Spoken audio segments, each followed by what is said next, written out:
should stay there. You play to win the game. My message for the fans, we're all frustrated with where we are right now.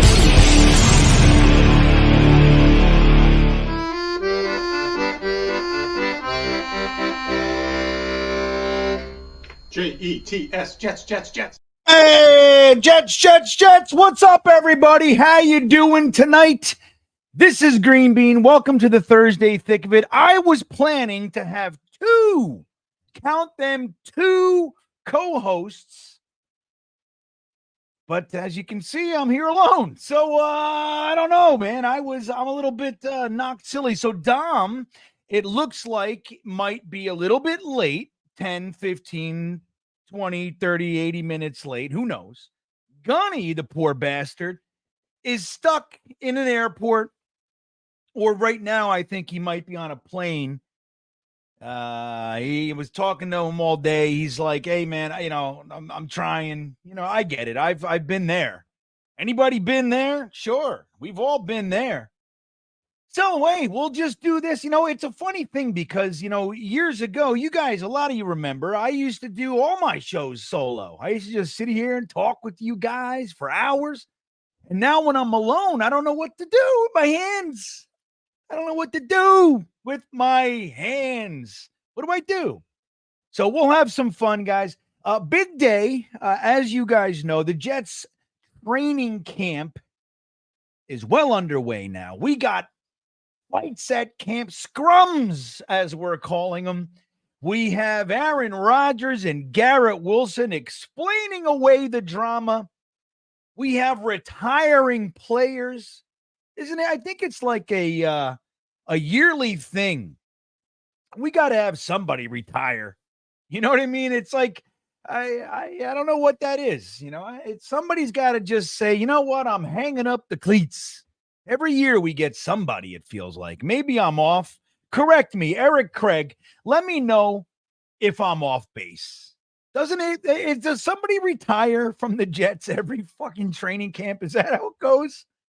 So I don't know, man. Maybe I'm wrong. There's Eric. Let's get this party started. Right on. And thanks for the balloon, Eric. What's a party without a balloon? You know what I mean?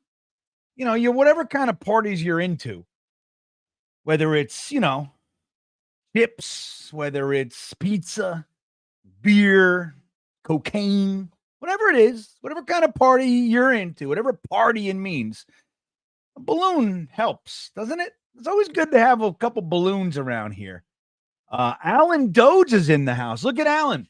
Allan was able to locate an access pass, let's call it, for the green and white scrimmage. I'm happy for Allan.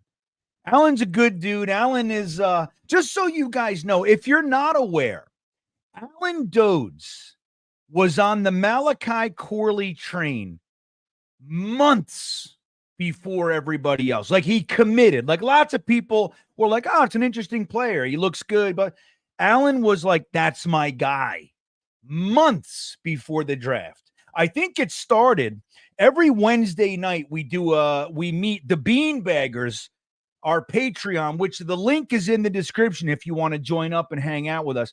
We get together every Wednesday night, and pre-draft, Dom comes on and we do all these breakdowns. We do positions, and it's really a pretty in-depth. And we have a lot of fun. And I can recall Dom talking about Malachi Corley way in the beginning. Allan said, that's my guy. And he never left. And then we draft him. Look at that. Allan gets his guy. Now he's walking around with a Yak King shirt. Right, Allan? Allan knows. It's good to commit. It's, you know what? There's obviously, we root for the team. Right. We root for the Jets, and it's great when they win, which we don't know what that feels like, but it's really, really fun. I heard when your team wins, but another side wrinkle of fun as we get more and more obsessive as Jets fans, as football fans, is when one of the sweetest little berries in the entire mix is when you pick a player a prospect, let's call him. You identify a prospect, and then that prospect gets picked by your team, and then he ends up being good on top of it. Right? That's something. It's fucking rare, man. It's rare. Who's the last guy? Brees Hall for me is the last guy. I really wanted Brees Hall. I loved that they took him in the second round.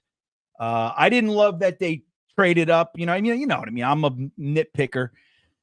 But I loved Brees Hall. I didn't, as you guys know, I didn't want Sauce. I wanted Kyle Hamilton, and I wanted Thibodeau. And we got Sauce and JJ. And then I wanted Pickens, and we got Garrett Wilson. I'm going to tell you right now, I'm delighted with the results, but they weren't my guys. So Brees is kind of the last guy. Then this draft, Braylon Allen, Isaiah Davis, Jordan Travis, all my guys. Olu Fashanu, my guys. Love them all. Fantastic. Look at this. Look at this bastard right here. The all-knowing Disney master, Ryan King. Back, ready for a productive and positive Jet season. Thank you, Ryan. You are the man. Thank you. That's what we call a big dick super chat, everybody. Ryan King checking in. Thank you. He says, hey, Green Bean, hit those milk thumbs, everybody. You remember what that is. It's been a minute. That means smash the like button, everybody. Smash those milk thumbs. Let YouTube know that we're here and we're just gearing up for a great season. Look at this too, Ryan. For you, I have a gift for Ryan. Ryan gives a gift, which I greatly appreciate. Ryan and I have sat on the phone numerous times talking about Disney. You guys can believe this. You guys know there's a reason there's a roller coaster in the beginning of my live stream here, because I'm a roller coaster guy. And Ryan is also a roller coaster guy, but particularly Disney. We have chopped it up with Disney. But Ryan, here's your gift. If you're ready, Ryan, brace yourself, sit down. Are you ready? All right. 3, 2, 1. Happy birthday, Ryan King. The great Dom C is back in the house. What's up, Dom? How you doing, buddy? Hey, Bean. How are you? Hey, everybody in the chat. What's happening? I'm a little late. Sorry. I'm my wife is out tonight, so I'm playing daddy duty, and I'm all over the place, man. I gotta drop one off a guitar. I gotta go pick this one up. I gotta do this and that, and the dog's got an upset stomach. I mean, all this stuff happens when my wife is gone. You know what I mean? The dog's got an upset stomach. On top of everything. Man. Dom, my dog, I don't know what it is. I got both dogs in here tonight. They want to hang out with me in here. They don't realize that once they want to hang out for a minute, and then they don't realize once I go live, they're stuck here for 2 hours. Yeah. So they get, but my husky, she likes to pee on the carpet at night all of a sudden. She's 2 years old. And every morning I wake up, I smell it. It wakes me up at 3:30 in the morning. It infuriates me. Yeah. So we have just one more dog story, and then I'll shut up. Wait, hang on. The new kickoff is in effect, and it stopped at the 26-yard line. Sorry, I turned on the Hall of Fame game. Yeah. Anyhow, dog story is every 2 weeks. Every 2 weeks we have people cleaning. Lady and her crew come in and tidy up the house. They mop the floors. They clean the shine the bathrooms. It's beautiful. Right. They spit. Yeah, exactly. So we have these things being with dogs. They're phenomenal, especially when they were puppies. They're called ruggables. Have you ever heard of ruggables? I don't think I have, Dom. Okay. So it's a rug. It's an area rug. You can have them in any sign. We have area rugs. We have runners, and they're Velcro. There's a mat you put on the ground, and they're Velcro to it. You could take the mat up and boom, throw it right in the washing machine, fully washable. It's phenomenal for puppies. So cleaning people come over tonight. The other day, we just washed the ruggables because they were all dirty. I come home from work 6 o'clock. Dog's down up to his stomach. Crap all over the freaking ruggable. I was so pissed off. Anyhow, I digress. How are you? Me, I'm good. I'm enjoying that hat of yours, my friend. I must say, I'm wearing a 20-year-old hat here, and you got a freshie. I got a freshie, man. I got a This is I got a couple of them actually. I got one in white. I got one in gunmetal gray, and I picked up one for my daughter who wanted a Jets hat. Since I'm not going to deprive her of that luxury, so that's right. While I bought her one, I bought me two. Well, there you go. Right, that's the way. Got my Senior Bowl 2024 shirt on. I'm ready to rock. I'm ready for football season. You are ready, dude. Football's on the TV. Good. Oh yeah, I feel good, man. I'm going on vacation. I got to join live here. Let me see. I'm going to have this on as well, guys. The Hall of Fame game is on. The Chicago Bears and the Houston Texans are playing. Just dropped pass by Iowa State's Xavier Hutchinson. Do you remember? Look at that. Do you remember him? Of course. He was the guy on the field in Mobile, Alabama. When you introduced yourself as GreenBean, he said, "GreenBean." He said, "GreenBean." Yeah. Yeah, I know. It's a funny thing. I'm like, "How you doing, GreenBean?" They're like, "What?" That was what it was like at Jets camp too. I was hoping maybe one would know me. Nope. Not a one. Not one said, "Oh yeah, GreenBean." Not one. So I was crushed. William Sprague checking in. Hello, GreenBean. Glad to see you. I'm glad to see you, William. I hope all's well with the family. William, a good man that is a longtime viewer, and we've been hanging out with William for forever. It feels like, and I'm always happy to see you back. Look, you guys are the best, and I love. We're just getting back into the swing of things here, and it's nice to see everybody. I just couldn't appreciate the support and the hang more than I do. Guys, we are going to be starting our live game streams the 10th, Jeremy and I have done everything I can to ignore Jeremy for the last 2 months. I needed a Jeremy break, and he wasn't having it, man. Jeremy would text me. This is a Jeremy text, just so you guys know. I told the beanbaggers this, but I'll tell you guys. Oh, look at that. Terrible. Who are these guys? What is this? Is this football? Are we going to see Tim Boyle tonight? I was just thinking about that. I think we just did. That's what it looked like. So Jeremy will just text me out of the blue and say, "How many times, what's the percentage of times you chose onion rings at Burger King over fries as a kid?" Out of nowhere. I'm like, I don't know. He's like, "For me, it's at least 20%. I'm like, "Oh, okay." I don't know what to do with that, Dom. But let's do this real quick. Before we get into it, I want to let you guys know that the Thursday Thick of It, everybody, the Thursday Thick of It is now brought to you by BetUs, everybody. And we are excited to have them aboard. I want to tell you the link to get 125% bonus on your first 3 deposits is right in the description, top line of the description of this video. And guys, you can go look. You can even start with preseason. Let me get over to this page. Look at this. You can just make 125% bonus guarantee on your first 3 deposits just by clicking the link. Get started. There are prop bets, of course, the games. And I'm going to tell you something right now. It is a rule of thumb out there for 30, 40 years. Don't bet on the Jets, right? Don't do it. Everybody says it. Everybody knows. I'm going to tell you a secret this year. Now, this is not betting advice. This is not financial advice. We have to do that disclaimer, Dom. First down. But I'm going to tell you, this is the year that you can confidently bet on the Jets. So if you want to have some fun, extra fun, win some money when you win in the game as the Jets, as we go undefeated, stomping through the NFL on our way to the Super Bowl, BetUs. Click the link right in the description. Get 125% bonus on your first 3 deposits. We are excited to have BetUs join us. I can't tell you. We're just gearing up. We're just getting ramped up. We're going to do all kinds of stuff. I am going to be showing you what the wagers are on this end as the season goes on. And you'll see just how amazing I really am with my luck, Dom. You're going to see. You're going to see. Your handicapping skills are that's right. Yeah, man. I'm not allowed in 30 casinos because I'm that good. They're like, there he is. Get GreenBean out of here. This guy is going to take us tonight.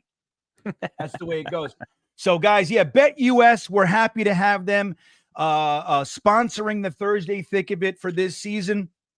And again, 125% bonus on your first three deposits. And thank you to BetUs. They'll be hanging out with us all season, everybody. So, That's Dom. wonderful. Yes, sir. Wonderful. Let me ask you this. So I put a question in the poll for everybody. I put a poll question in the chat, I should say, for everybody. Cohen retired. How do you feel? Are you now just Wednesday night? I'm going to tell you guys a story.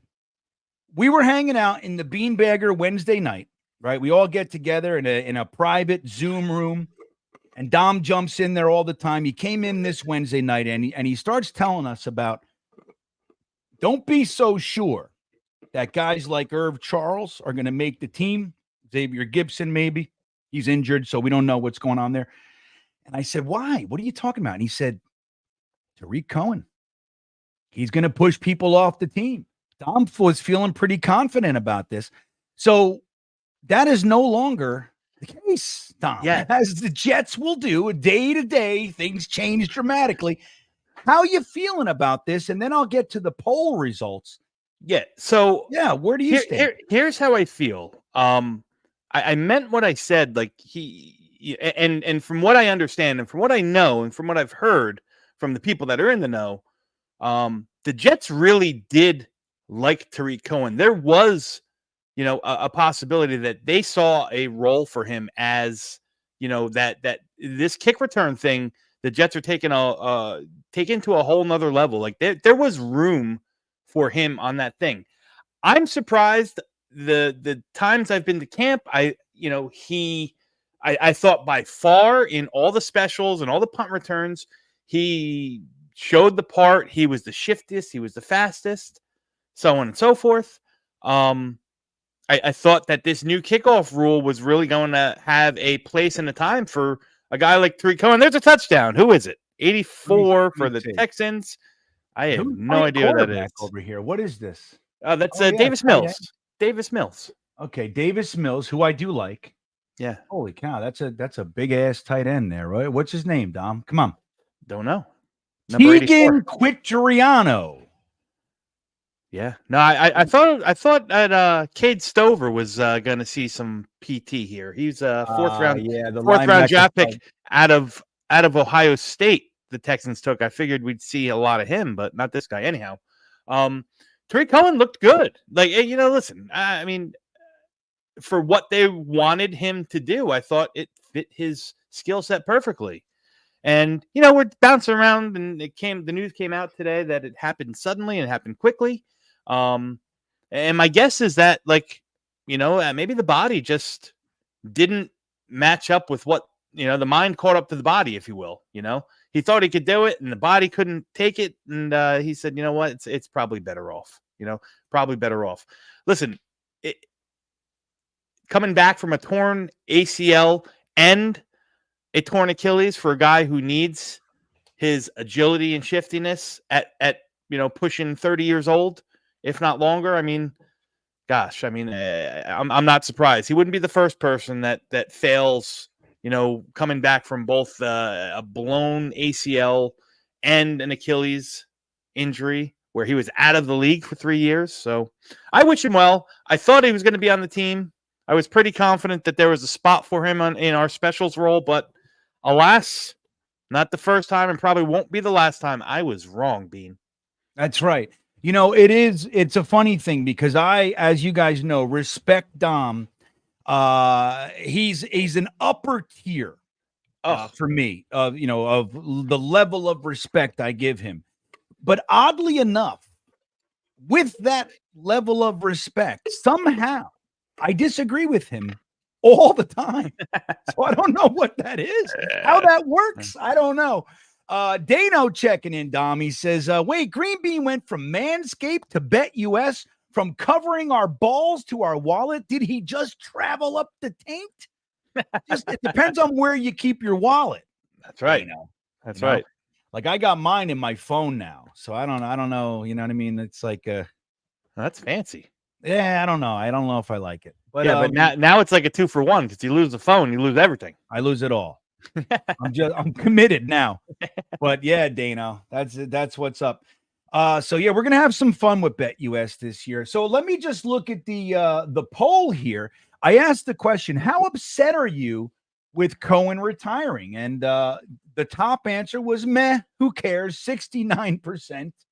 Mildly upset came in at 22%. Floored 5%, and 2% of Jets fans are suicidal over this one. I'm gonna shoot real straight with you guys. Never for 1 second, not for 1 second, did I think this guy was going to be here week 1. Now, I don't know why. I just, there's too much baggage. Like what he would have to overcome. Like, here's the way I look at it. Like when you got guys, especially bottom end of the roster, back end, you got guys that are special teamers. Let's just say the Kenny Yeboahs, the Irv Charleses, the Jamian Sherwoods of the world. These are guys that for the last 2-3 years or so have been dependable, right? You know what they're bringing. They're developing. They're getting better at their positions, but they're dependable contributors on special teams. In order to push one of those guys off the team, you have to, especially for a guy like Cohen who's been injured, like it's uber talented, right? But he's been injured. He's had a lot of trouble the last 3 or 4 years. Mm-hmm. For him to push Irv Charles or Yeboah or Sherwood, whoever, off the team, you got to do more than just be that little tick better. You got to be much, much better like somebody that you just can't remove from there. You can't cut them that good. I don't know if that's going to be real hard to do because these guys, look, you want as much as you can, you want to keep your team together. Continuity is king, right? Like talent, of course, character, of course, work ethic, of course, all those things are crazy important. But continuity, keeping the same guys in the same system, developing and all that is what the great teams do. And then when somebody leaves in free agency, you have a guy who's already been there 2-3 years. He's ready to step right in. That's what you want. That's what the great teams do. So, having this system, if you will, where guys can just come in and push guys off the roster. We saw the biggest fail in my opinion was the 2011 season. We saw, or off season, I should say. We saw guys like Sean Ellis, Brad Smith, Jericho Cotchery, Braylon Edwards. We saw all these guys. They just let them all go, and they brought on guys like Plaxico Burress, Anthony Mason, all these other guys. Now, you could argue just as talented maybe, but you shook up the whole vibe of the team. And what happened? That was the end. It was over. We're still trying to recover, Dom. That's what's going on here. We're still trying to pick up the pieces from that crazy ass off season. Bean, give me 1 second. I got a barking dog upstairs. Let me deal with him. I'll be right back. Barking dog. There you go. There goes Dom. He's going to take care of the barking dog. Why can't Finnegan become a member? I don't know, buddy. I don't know why that is. We got to work on that if that's going to continually be a problem. Frankie from Flapless checking in says, per Shefty, NFL statement on federal district judge overturning the jury verdict in the Sunday ticket case. We are grateful for today's ruling in the Sunday ticket class action lawsuit. We believe that the NFL's media distribution model provides our fans with an array of options to follow the game they love, including local broadcast, blah, blah, blah, blah, blah. God forbid the people win over the mega company, right? Can't have that. Can't have that, Frankie. No way. So I was going to put in for a little bit of money. I think I was in line to get $36. That would have been nice, right, Frankie? Go buy myself a pizza and a Diet Coke. That's what I could have got with that. So it's an interesting thing. So it feels like every year somebody retires. This year it's Tariq Cohen. And I'll be honest, I don't really, I didn't see him. I didn't see it. Oh, and let me tell you this. If he started the season, I just didn't see him being the guy all season. I mean, what is he, you got to pay attention to what's going on. You got to pay attention to what people have done. It's like the old saying, you want to know what somebody's going to do, look what they've done. That's it. That's all you got to do. Now, of course, there are outliers, and, you can't predict everything, but it's a good rule of thumb. It's a pretty good rule of thumb. So the Hall of Fame game is on, everybody. So that means football has begun. The 2024 season has started.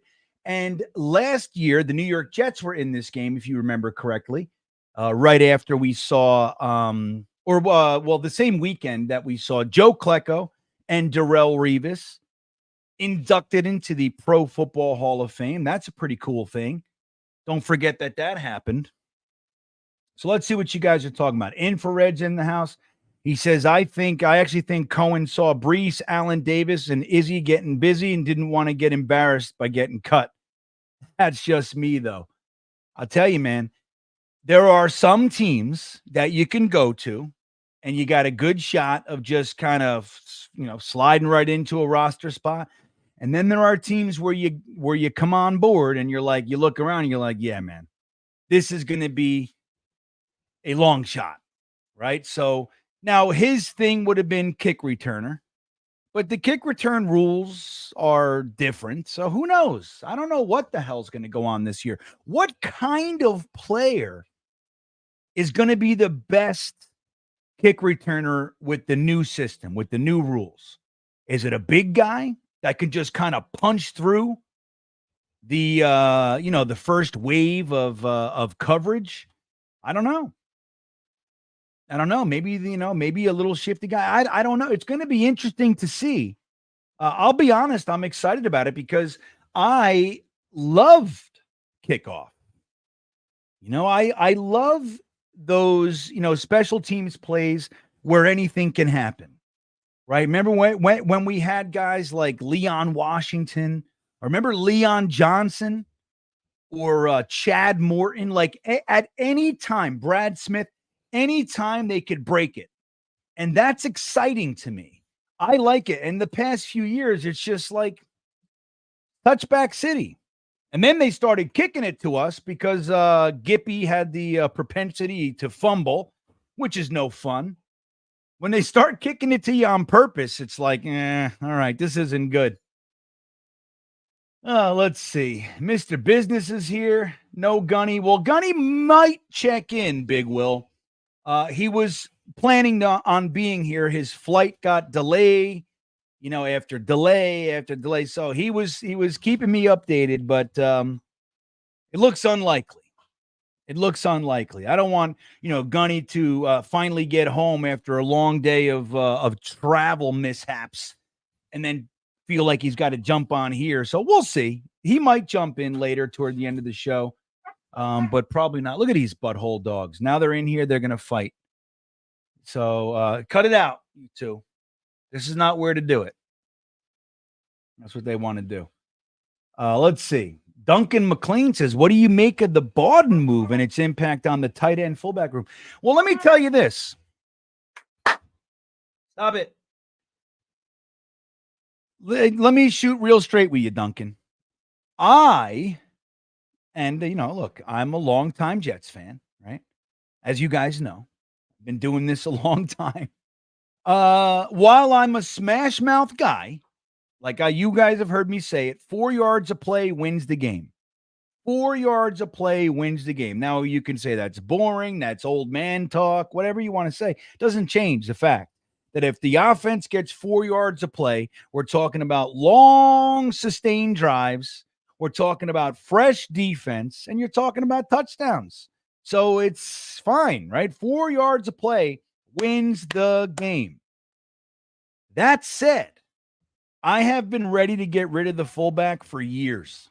And Nick Borden, God bless him. I mean, can you think of a thing that he's done? I mean, a play here or there, but what has he done for the team? I don't find him to be a ferocious blocker going through the hole before a running, but I don't find him to be really impactful in any capacity. So we cut him and signed Ferkser, right? Tight end, fullback hybrid, H-back.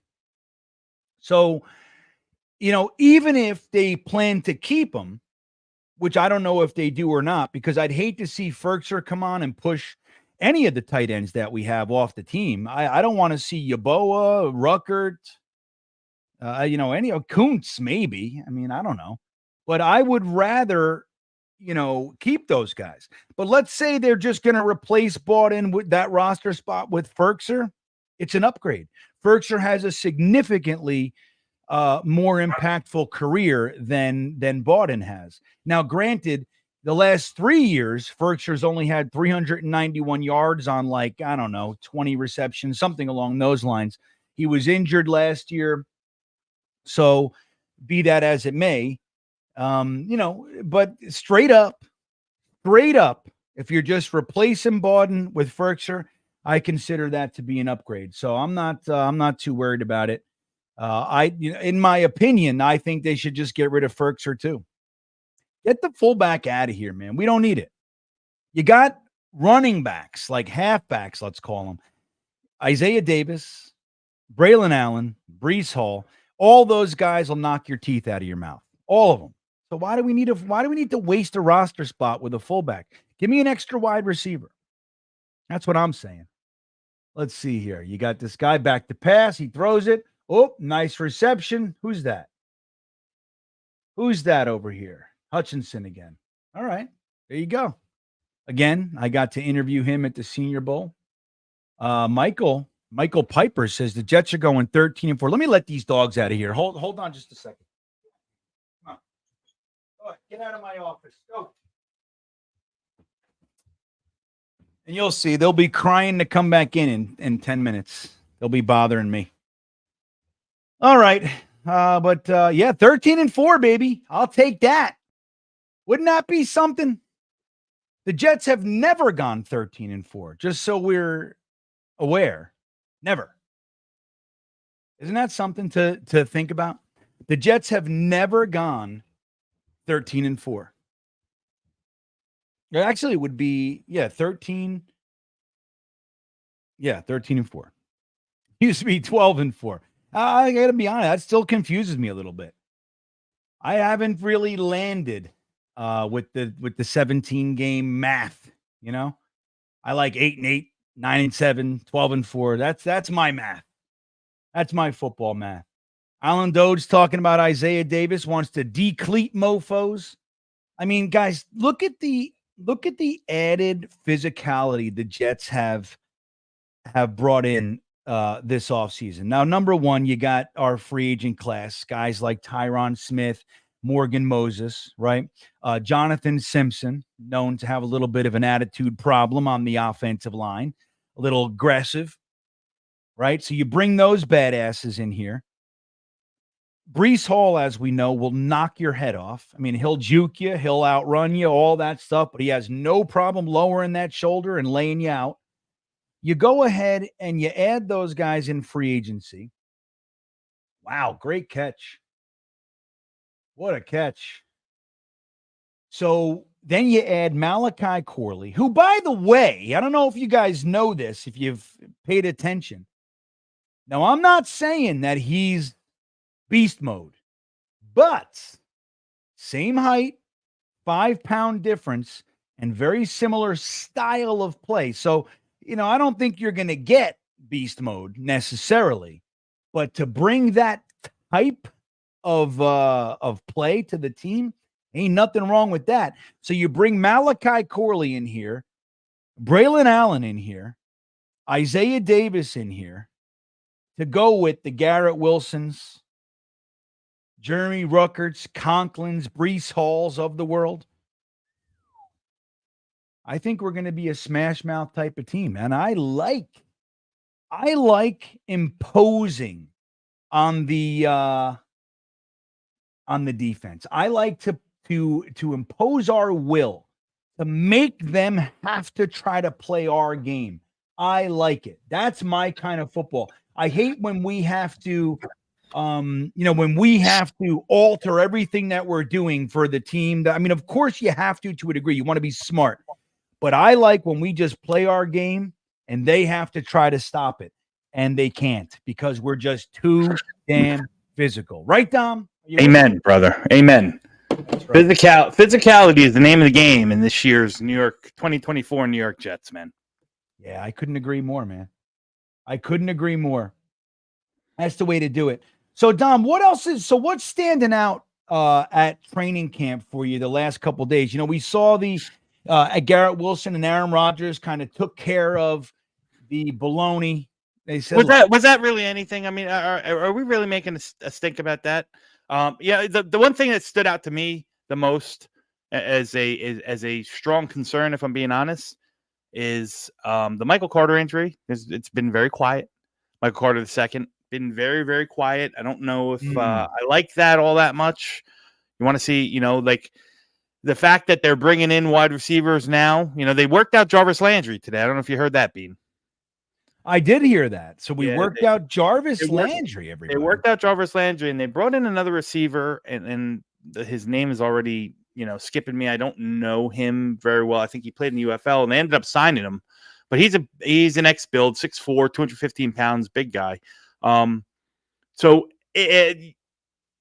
that to me says that maybe it's just a camp thing, but you're probably not going to see Xavier Gibson anytime soon, which is nice, and it's also not so nice. But it's nice in the fact that we get some more forced reps to Malachi Corley, get him more acclimated, and then not so nice because this to me is not going to be a short-term thing, and soft tissue injuries like a hamstring for a guy who needs his speed is always just like kind of red flag area. So we might be one more peg down or not at full strength for a while at a position where I don't know if we can necessarily afford it all that much, Bean. So to me, that's a little bit concerning. Yeah. It's a tad bit concerning. And I've been doing a lot of really vested the past couple days, past 4, 5, 6 days or so into scouring around the internet, scouring around all my contacts with all the other teams, and trying to come up with a master list of guys that might be shook free during the cut down areas. I put together a couple slot receivers that I thought might make sense if they get cut. But yeah, that's that to me is the most concerning thing. The rest of it still work. I'd love to see Morgan Moses. I'm not saying this in a negative manner, but like Morgan Moses, he's going to be fine. He's going to be here next day, next week, this, that. It kind of reminds me of, oh my God, why am I drawing a blank? Who was the big left tackle that we signed and ended up hurting his shoulder? Yeah. Dwayne Brown. Yeah. Like we heard a lot of the same things from Dwayne Brown. Oh yeah, it's fine. He's going to be there. He's fine. So, yeah. And then he shows up at the end of camp and he wasn't very fine. So he was what we call hot garbage, everybody. Yeah. So this Morgan Moses, not seeing him there is it's a little concerning. I know I'm not pressing the panic button yet, but I sure as shit don't want to see Max Mitchell at right tackle. And I've been watching Carter Warren with intent because he's actually a prospect that I did like. If you remember, I thought that there was a lot of upside there. He didn't show it much yet last year, and hasn't really showed it in camp either. I've watched him get blown off the ball or beat repeatedly by a Will McDonald, by an Eric Watts, by Braden McGregor, by Tack McKinley. So he's still a work in progress, Mr. Warren himself. So the quicker we can get Morgan Moses back, the quicker we can solidify and have some continuity within our offensive line, which is something that we just haven't had in so long. It'll be nice. It'll be nice. It's been years since we can look at our offensive line and know who's going to be there week in, week out. Week out. It has been a complete mess. I mean, every year we have the most, offensive line alignments in the NFL, and it's like that has to stop. Now, one of the things, it's a rub I have with Joe Douglas. While you guys know, generally speaking, I'm a supporter of Joe Douglas. Because, I mean, you just look at all the teams that we've had over the past 10 years, 15 years, and then you look at this team, there's no comparison. So Joe Douglas did that. So for all of his free agency flops and all whatever, it doesn't matter. The team is significantly better than we've had in a very, very long time. So, but it's one of my rubs that, like, these injured old offensive linemen that he just continually gets, when there's guys like us pining every year for offensive linemen in the draft, whether it be first round, third round, fifth round. And they, most of these guys that we really like end up doing okay in the NFL. They end up being players. And I don't know why it's so damn hard. You put up, you texted us in the Talking Jets thread about the Ravens and, their offensive line, how they just continually retool and they have depth. And if guys leave, there's another guy ready to step in. Like, they're doing it the right way. And I think Joe Douglas knows that.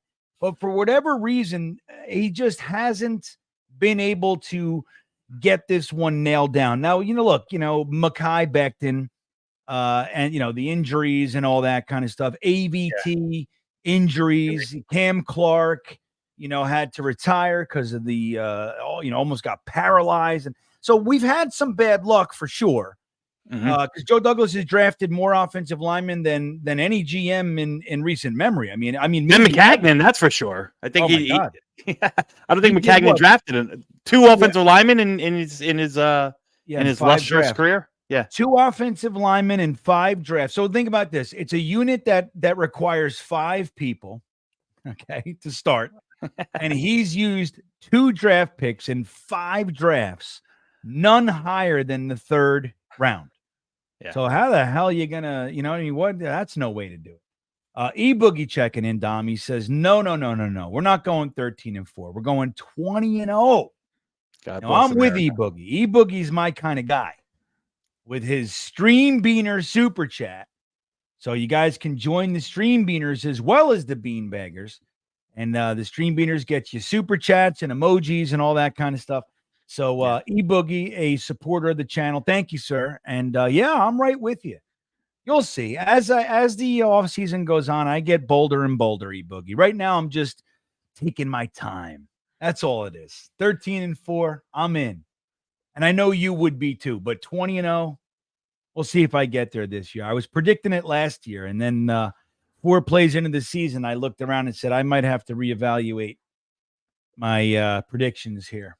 Yeah. But let's see. I saw another one down here. Ryan King checking back in, Dom. He says, we will be okay. Look at what we did against the Eagles with backup cornerbacks. I hear that. At the same time, we don't have Bryce Hall. We don't have. Is Craig James still here? I don't even know if he is. He is not. So Craig James is gone. Bryce Hall is gone. Yeah, we it's real nice to have a guy like Bryce Hall coming in because the truth is, even though the Jets, they liked him enough to keep him on the 53, but he wasn't active, most games. So it's real nice to have a guy like him. You look, the Bucs said, come on down here. We'll give you starter money. And, so we don't have that. So they like Eccles, and he's a nice player, I guess. And we have Isaiah Oliver and Stiggers. They're trying Converse and Stiggers. I mean, I don't know. Everybody's all high on Stiggers. I think Stiggers, whatever. I'm rooting for him, of course. But I'm not all excited about him. I think, that's the kind of guy that probably is going to take a couple years. You remember he didn't play college football, Bean. The guy played very, it was signed up after the fact to play Division II college football, was on the team for a little bit and then left to take care of his family.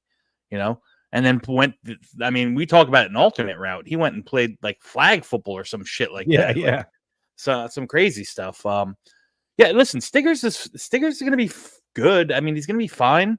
I don't know if you want to have him play many meaningful snaps right away, but he's a good system DB. Good. He's a boundary guy. He's going to play good in a quarters zone. He's very instinctive. He's very reactive. He understands how to read, the offensive routes. He does a good job reading the quarterback's eyes. Tackling's not his forte, but he's definitely has a penchant for a big play, a pass breakup, interceptions, so on and so forth. So, right now he's depth. Could he develop into something more? Let's see. He's young. He's still learning.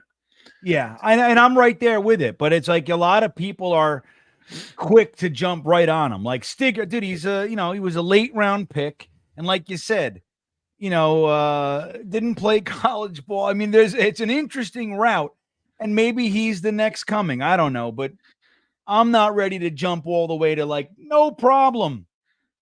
We got Stiggers. Yeah. So I was in a space yesterday on Twitter, Jet Space. That I go there a lot to listen and chat. It's my version of listening to podcasts. I go in and listen to this, that, and there was discussions and, dare I say, arguments about Stiggers. Wow, Stiggers can be, if Michael Carter's out anytime soon, Stiggers can be that backup nickel. I'm like, I don't know. Like the nickel cornerback, I think, is one of the most underappreciated positions to play in football. Probably one of the most difficult, right? Because you're not only dealing with receivers that are on with no help on either side. So receivers have pretty much two-way breaks, right? Left or right. Forget about all the traffic that happens at the line and the short crosses, this and that. You don't have a boundary to help you to act as that support, right? So you're playing both ways. You got to be, physical and well-rounded enough to help in run fits, because you're up most of the time. You're up at the line in the box. It's a crazy undervalued position, and I think as Jets fans, I think Michael Carter might be a little bit undervalued. He is extremely good at what he does. It's not easy. It's for sure. It's not fumble. It's not an easy position to play. You're ahead of me. Let me see what's going on here. Oh, yeah, that's a fumble for sure. I think they recovered. Oh, what a bunch of idiots. Oh, they got it back. Tech, I tell you, man, nothing frustrates me more than when there's like three of your own players. Yeah. And they're fighting for the ball. Just get it. Yeah. Let your teammate get it, everybody. You don't have to go for the glory. But that's what happens with preseason, because these guys are trying to make a name, baby. Or more so, don't pick up the ball and try to play hero. Jump on the freaking ball. Yeah, well, that's what we learned as kids. Ball. Absolutely. I think they actually coach that now. Pick up the ball and run. When our generation, it was just get the ball. Just fall on it. Now it's like pick it up and run. Yeah, but our generation, TV and make dance moves. Our generation, we also ran tight formation power eye, 70 times a game. Yeah. You know what I mean? I do. Duncan has a question for you, Dom. He says, surprise cut and surprise addition to the 53-man roster. What do you think? Surprise addition is going to be tough. I'm right now. I mean, I don't know. I guess the in or the casual opinion is Eric Watts has a good chance to make the team. So I'll try to veer somewhere else. I'll say with the status of the wide receiver room, I'll say Malik Taylor. Is that a surprise pick on the 53? I think so. I mean, I actually think he's a good choice. Yeah. I like Malik Taylor. And I've already intimated it before. My surprise cut is Irv Charles. My surprise cut is Irv Charles. Again, I think a healthy Brandon Eccles, if he's healthy with that rib, and Quantez Stiggers have been working out incessantly as gunners. And Irv Charles is just not going to offer anything on the offensive side of the ball. So if you can get guys like Eccles and Quantez Stiggers to handle the gunner position, I think that gives you the opportunity to add some depth elsewhere. Now, listen, that's kind of going out on a limb. I know Irv Charles is the next coming of everyone's favorite, special teams ace, but that's just that's my surprise cut and surprise There you edition. go.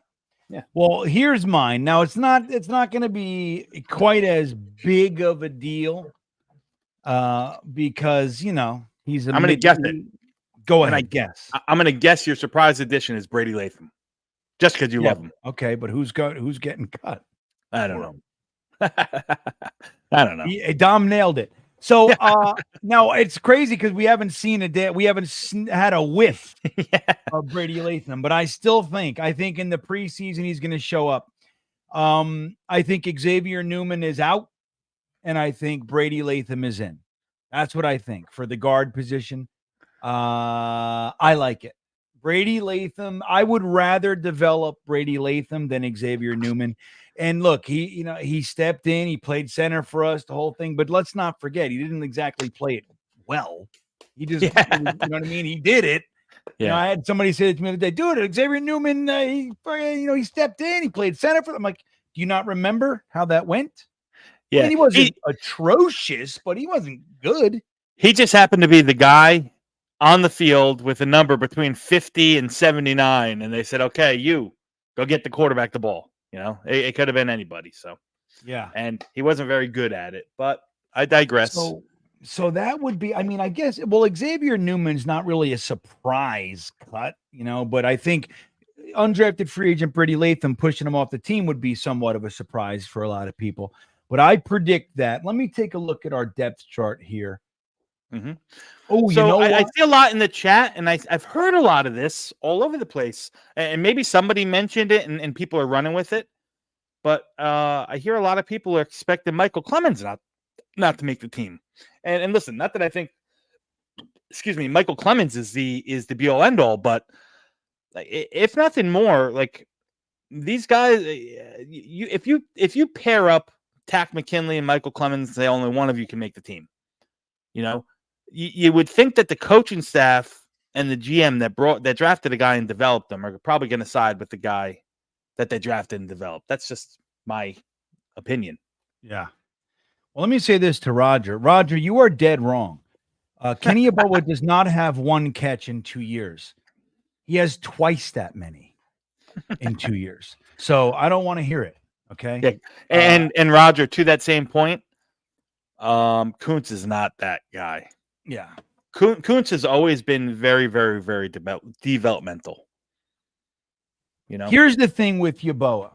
So it's not that, if you look at it through a singular lens, he has 4 catches in 3 years, 2 in the last 2, right? So, if you look at it through that lens, sure, you can say, what's his use? But I'm going to tell you something. Number one, he is a regular contributor on special teams. So Boyer loves him. In addition to that, if you go back to the last, let's say 4 or 5 games of the season, when Breece Hall had his kind of coming out party, because don't forget, the first portion of the season, we were trying a lot of Dalvin Cook. We were force feeding this whole thing.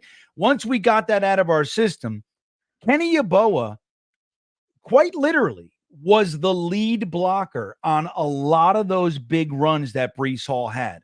And I mean solid, thunderous blocking. So that kind of shit's important. And that was the hole in his game. His hands are not in question. Why they don't throw it to him, it probably has a little bit to do with the fact that we didn't have a quarterback.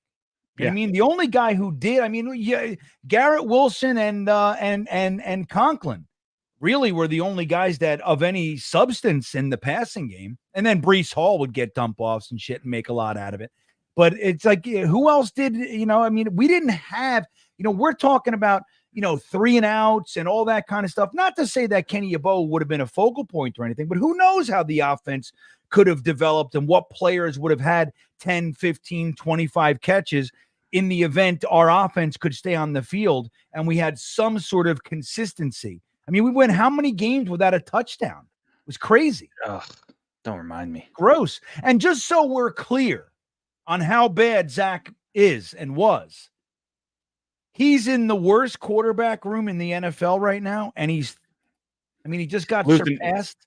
He's actually QB4. Yeah. He's losing reps to a guy who was working at Taco Bell 2 weeks ago. Yeah, man. And that's with Sean Payton, who, look, say what you want about him. I mean, he did. He's known as a pretty damn good offensive mind in the NFL. So if he's looking at Zach Wilson with all of his strong arm and escapability and all cuteness and all that shit, and he's got him at QB 3 and 4, that says all you need to know, man.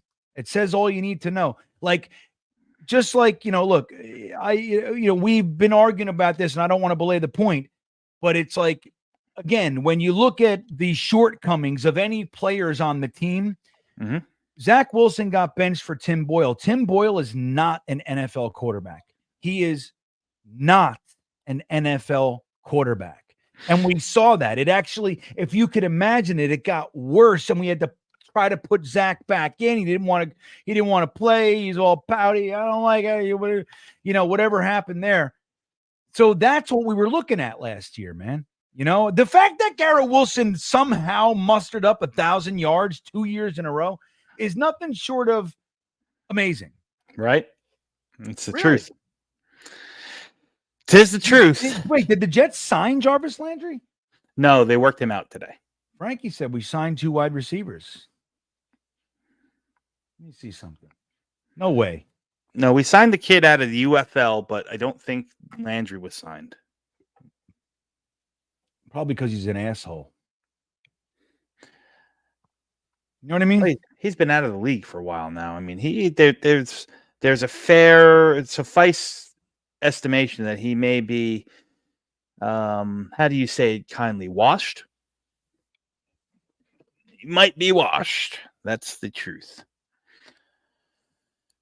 So I'm looking up some stats here, Bean. I'm curious. Yeah, throw it at me. No. Roger, I will just ask you to you take Kenny Yeboah's name out of your thin mouth, sir. Okay? You just cut that shit out right now. My boy, Kenny Yeboah. That's my guy. Let's see. Yeah, come on. So what do you got, Dom? Throw it at me. I know. I was, you know what? I was looking up when we were talking about the wide receivers. Wait, Frankie said Brandon Smith and Isaiah something or other. Brandon Smith was a linebacker, right? Am I thinking of a different receiver. Brandon Smith, Frankie? He was a linebacker. Probably a wide receiver Came out of Penn State a few years ago. Drafted by Carolina, signed by Dallas, if I'm not mistaken. I could be wrong. Somebody can fact check that. All right. Well, while you're looking at that, I'll remind everybody, I want to thank BetUs for sponsoring the Thursday Thick of It this season. And the link is at the top of the description of this video.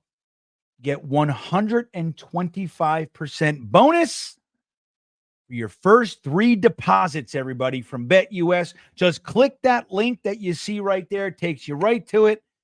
Get your 125% bonus and have some extra fun this year. Don't be silly, be smart, and make sure that you win every single bet you make. That's the way to do it. I don't know why people insist on losing their bets, Dom. I don't think you have to. I think you should just win your bets. Yeah, I agree. With you. That's the way to do it. GreenBean said it.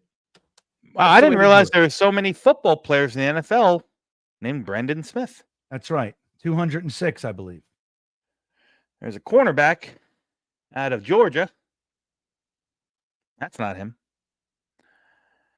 So what are your stats? Throw me some stats, man. No, we were talking about, I got thinking about week 1, and I was curious to see what San Francisco's offense looked like comparatively to, a Robert Saleh very zone heavy scheme defense. I'm trying to kind of find something that can correlate my my theory that it'll be very advantageous for us, but I can't find anything to justify it, just because I can't find anything that drills down that far in what San Francisco did against man cover. Here we go. Oh, that was only one game though. Oh no, it wasn't. Oh, real quick, look who's here. Mo Dean's in the house. What's up, Mo Hey, Dean? Mo. How was your summer, you grumpy bastard? How was it? I hope it treated you well, sir. How is Jaden Daniels doing in camp? Have you heard anything? He's lighting it up in camp, man. They really like him. He's lighting it up. They like him down there. He's in a good spot, man. He's got some, he's got some talent around him. If that offensive line can figure it out, they haven't really invested a lot towards the offensive line. I think this year they're starting a new left tackle and a right tackle, if I'm not mistaken. They're going to have to figure that out. But if they can protect the kid, I think he's going to, he's got a lot of weapons, man. Brian Robinson, the running back there, he's the real deal. They brought in Austin Eckler as a change of pace guy. They got a handful of wide receivers. They drafted Luke McCaffrey to play the slot. They got McLaren. Terry McLaurin. They got Jahan Dotson. Yep, I'm telling you, man, they're ready. Ben Sinnott, the tight end in the second round. Watch him. I think he's going to be a household name soon enough. Big fan of Ben Sinnott's game out of Kansas State. So Washington should be pretty good in a couple years. Yeah. But here you go, Mo. You'll get to come here and bother everybody with the shit that you think that you're right, and brace yourselves, everybody, all season. If Jaden Daniels does anything well, you're going to hear about it all season long from Mo. Mo, tell me in the chat, realistically, you're somewhat of you're negative and grumpy, but you are a realist. I fancy you somewhat of a realist. What is your prediction for the Jets this year? How do you think we're going to do? I'm curious. Now, Mo, if I'm not correct, if I'm not mistaken, he's a Baltimore Ravens fan, correct? Mo Dean? Is he a Baltimore Ravens fan? Look, Nick Shine, you're a simpleton. Okay. Again, there's more to it. When you're talking about tight end 4, what do you want to see? Or tight end 3? Like, what are you expecting to see? He's opening up the holes for Breece Hall. Go back and watch the all 22 of the last 4 or 5 games of the Jets. Just go and watch it. You'll see exactly what I'm talking about. I was screaming all game. Holy shit, look at your boa light, open up the hole. It was there's more to it. When you're talking about the 3rd and 4th in any position, whether it's wide receivers, tight ends, running backs, cornerbacks, whatever it might be, those guys have to be special teams players. You need those guys. Kenny Yeboah excels in that area. You need role players. Yeah. We're going to call you Simpleton Nick. That's what we're going to call you from now on. Mo Dean's going to do. Mo Dean's going to help me out. He's going to go to your channel and call you Simpleton Nick. You'll see. All right. Let's see. All right. What are you saying there, Dom? Nothing. I'm not saying nothing. I'm still digging up some San Francisco 49er stats. I mean, I know I'm jumping the gun. We're a month away from week 1. Mo Dean, 7-9 wins. I'll cut you if I see. I'll cut you. I know. Mo, get it. You know what? That's enough of Mo. I'm done. Get out of here. I don't like Mo anymore. Mo's ugly. Oh, man. Mo knows. There he is. I know. Well, you know what's funny? Nick said this, Jaden. That's my thoughts on the matter. I don't love Caleb. I really don't. I mean, I don't know what he's going to be. I'll tell you what, I do like that he's stomping through the organization, making people clean shit up, and needs it, man. Go ahead and spiff everybody up, dude. He's talented. He's a talented football player. Hopefully the upstairs can match the physical talent, what he's got between the ears. But yeah, I mean, he's a talented football player. Yeah. But I think Jaden Daniels is going to be he was my favorite quarterback in this class. Outside of Jordan Travis, of course. Of course, right, Of guys? course. Of course. Let's see what else we got here. So Malachi Corley showing up at camp, Dom. Yes. What do you think of that? I mean, how much do you think?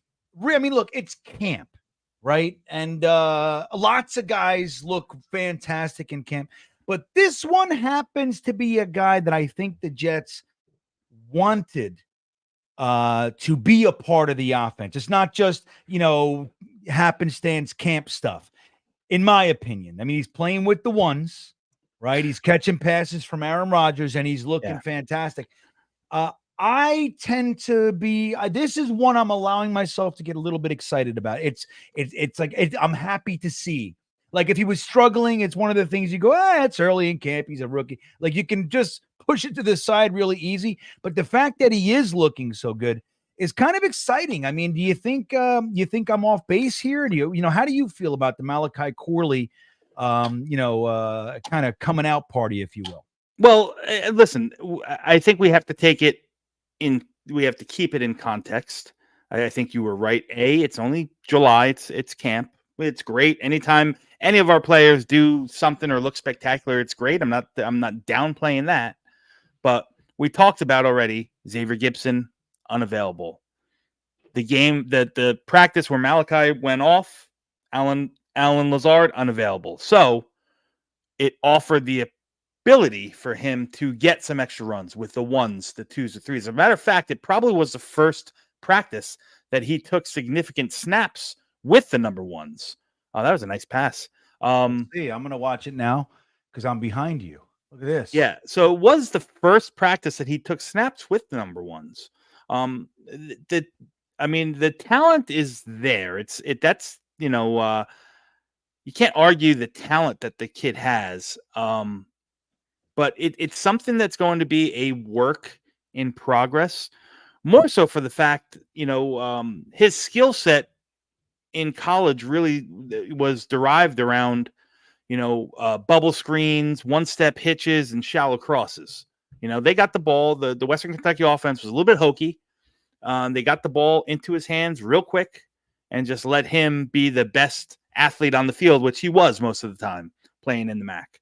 So there needs to be some true development if we're going to see, a full bore, wide receiver option from Malachi Corley. I don't think it's anything that we should expect in year one for sure. I think year one we can hone in a role similar to Braxton Berrios in the Mike LaFleur era. Yeah, that's Cam Akers. Remember Cam Akers? Yep, I do. Yeah. Dude, Case Keenum is playing quarterback right now. Yeah. Can you believe it? I'm not surprised. Not surprised. But yeah, listen, I think the expectations have to be tempered in what Malachi Corley is going to do. To that point, what do you look realistically? What do you see his impact being? I think that a good comparison is a Braxton Berrios role in Mike LaFleur's offense. Oh, I'm looking for numbers, buddy. I want numbers that I can come back to and I'm going to shoot against. Listen, I'm going to probably shoot. I'm going to probably be on the lower side. I'm not going to draw a lot of fans. Don't unfollow me on the socials, but 30 catches, 30 catches. Fine. I'd love 30 to 40 catches is my prediction for Malachi Corley. Yeah. I think that'd be wonderful. Depending on don't forget, Yak King stuff. 30 catches can mean a lot of different things. 30 catches, you can be the guy catching, 30 balls for, 3 yards a clip, or you can be the guy 30 catches and breaking a bunch for long gains. I mean, they're very, very different things. But I think that's a nice. I would say 30 catches. I think he'll step into cross pay dirt a handful of times, maybe 2-3 touchdowns. I think you'll see that his ADOT is very low. His average depth of target is probably going to be on the lower side. He's not a guy that yet will is nuanced enough to run those 12 to 15 yard digs or double move kind of routes. I think he's a guy that I think he's going to be the guy that we think he is in year one. A guy that's going to put the ball in his hands, let him do the work after that, run some guys over, create after the catch. Something that we haven't had in this offense, not last year for sure. No, right? No doubt. You know what he's got to do? He's got to be able to capitalize and stop teams from thinking that they can bracket G-dubs. That's it. Yeah. He's got, if you're going to try to take him out of the game and focus, your safety and a cornerback, then we got to make him pay. It's just that simple. And if you can do that and make them honest, then we're going to feast. I think that point being is great is very valid. I think it's huge to talk about because I see that as really the Mike Williams role, right? If you want to play high-low, you want to bracket Garrett Wilson and kind of eliminate him, well, guess what? Mike Williams is going to take the top off, and beat you vertically. You're going to open up the middle for the Malachi Corleys, for the Tyler Conklins, for the Breece Halls, so on and so forth. The Aaron Rodgers factor is something that I don't think Jets fans have really yet wrapped ourselves around. For the past couple of years, we've seen, the Jets have faced. I sent you the stat, if I'm not mistaken, in text. I think it was 74% of boxes with 7 or more men in there. 7 or more people in the box. 74% of the times. You can't do that with Aaron Rodgers, right? No. You're going to have to play too high. And then if you want to take and if you want to favor and play high-low on Garrett Wilson, well, that's going to open up Malachi Corley and Breece Hall against linebackers, or you're going to have to run a lot of flood concepts on the opposite side of Garrett Wilson. So you're going to have to make quarterback or cornerbacks make decisions, right? You're going to take Mike Williams deep. You're going to cover you're going to play intermediate or the flats. What are you going to do? I think the Aaron Rodgers factor is something that we haven't yet grasped because we're just so used to seeing like the anti-Aaron Rodgers in Tim Boyle and Zach Wilson. So bad, guys. It's been so bad. And look, we rooted, of course, anybody trotting their ass on the field with a Jets helmet on. We're going to root and we're going to hope. But man, it hasn't just been like not great. It's been awful. So bad. Awful is such a good word. I got to use that word more. Awful. It's been awful. Yeah. And like Dom just said, guys, it's just so true. You have an elite level running back who is, he's fighting Capitol Hill, so to speak. It's like all the odds are stacked against him and he still gets 1,600 all-purpose yards. And he should have had 1,000 if Salah's stat guy wasn't a complete moron. Which, by the way, I would have fired him on the spot. They were clearly trying to get him his 1,000 yards that game. Yeah, and they ran him what 39 times. Dude, I was miserable. I got to show that clip. I got to find that real quick. Nick. I wasn't saying that was Jaden. I switched to Caleb. I said I thought Jaden was going to be the best, although I do like what he's doing and Caleb's doing in camp.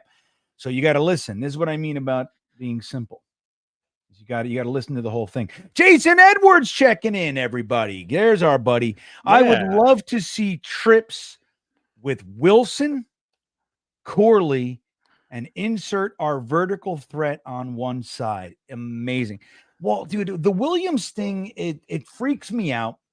Now, before we signed him, I was, again, I wasn't unhappy, to be clear.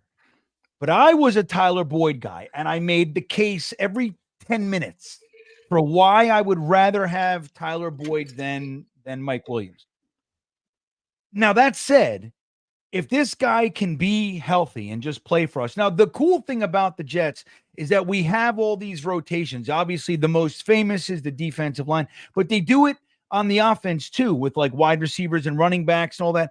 So we play, I mean, we saw more 13 personnel, 12 personnel than we're used to seeing. Yeah. And what that does is it enables people to be, you're not on the field all game long. And I think that bodes well for guys with injury histories. Even guys, remember, I always forget his name, the linebacker, Quan Alexander is his name. He hasn't played a full season. Before he came to the Jets, he hadn't played a full season in like 5 years, 6 years, whatever it was. And then he comes to the Jets and we're doing this pitch count thing all year with him, and he makes it all year. Right. So this thing keeps guys healthy. And I think that could really help Mike Williams. Because I'm going to tell you, man, Mike Williams and Garrett Wilson on the field, and then add Corley, like Jason Edwards is saying, that's the best wide receiver group that we've had on the field easily since, at least, Decker and Marshall. I mean, all these guys that we've, Darius Stewart, I saw, who was it put in there? Darius Stewart and Hanson. Our Darius Stewart, man. I mean, he looked like a good pick, but I'll tell you what, a lot of people didn't like him. Like he's going to fail in the NFL. And he did. He did just that. He failed quick too. He was like immediately, you could tell 1 year, you're like, this guy's a flop. This guy's never going to cut it. He was like lazy, just all the stuff. But yeah, man, I mean, so if these guys can be on the field with Breece Hall, Aaron Rodgers, and then you add Conklin and Ruckert, and don't forget Kenny Yeboah, baby. Don't forget him. But yeah, man, I mean, we have the potential, and then Braylon Allen and Isaiah Davis, and I mean, dude, guys, we have depth and we have talent, and it's all about health for us. And that damn offensive line, holy cow, that offensive line, everybody. Sharon Peak, how dare you, Zach Hunko? How dare you? What was the white wide, not Chad Hansen. We had another white wide receiver. He played in New England for a little, or Buffalo for a little while, and then he ended up leaving and going playing professional lacrosse. What the heck was his name? Somebody in the chat help me out. Oh man, what was his name? It's right on the tip of my tongue. Oh man. Yeah, and we got it. He was terrible. Yeah. What was his name, everybody? Hogan. There we go. Yes, Chris Hogan, the immortal one. There it is. He was featured a couple games. I mean, that tells you the depths of the drudge that we were playing in the wide receiver room, right? Oh man. What did I say? T-Boy? Tyler Boyd. Yeah, hell yeah.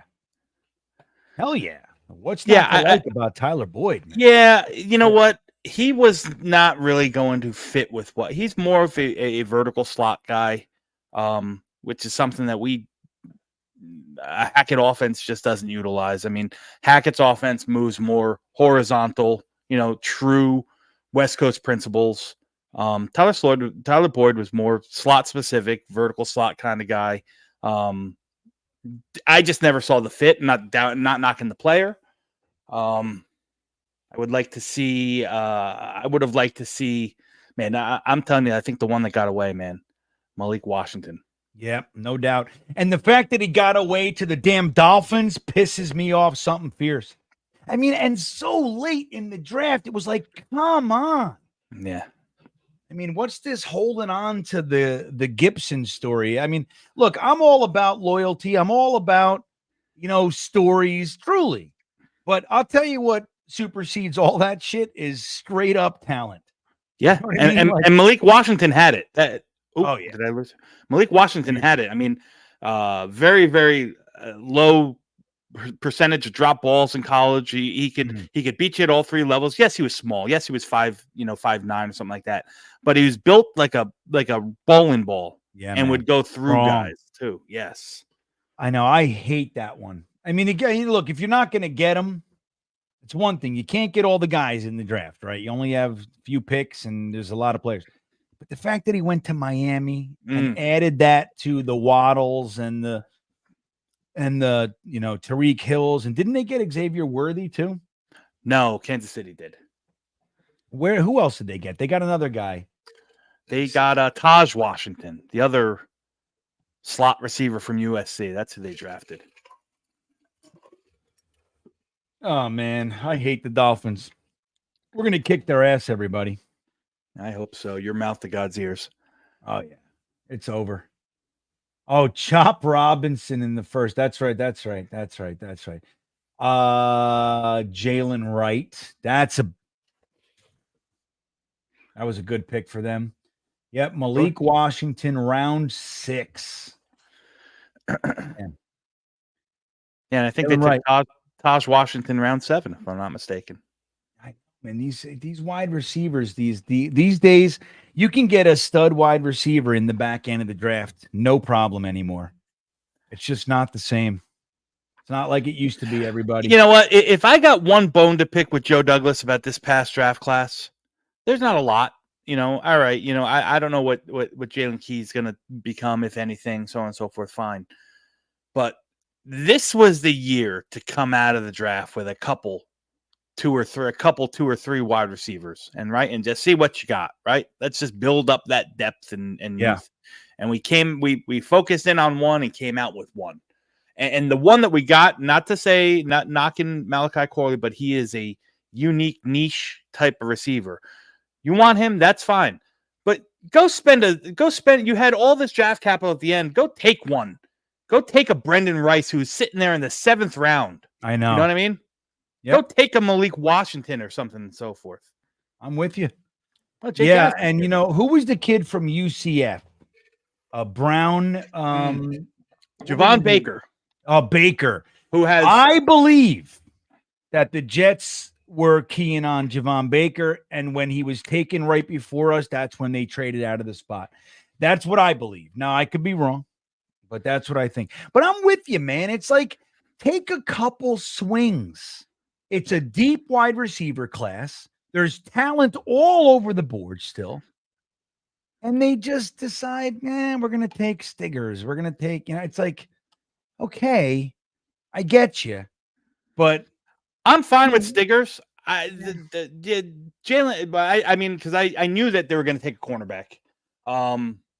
That was for me in stone. I knew they were going to take a cornerback. I think they missed out on the wide receivers. I think you could have added some more interior depth. I thought the interior offensive line class was good.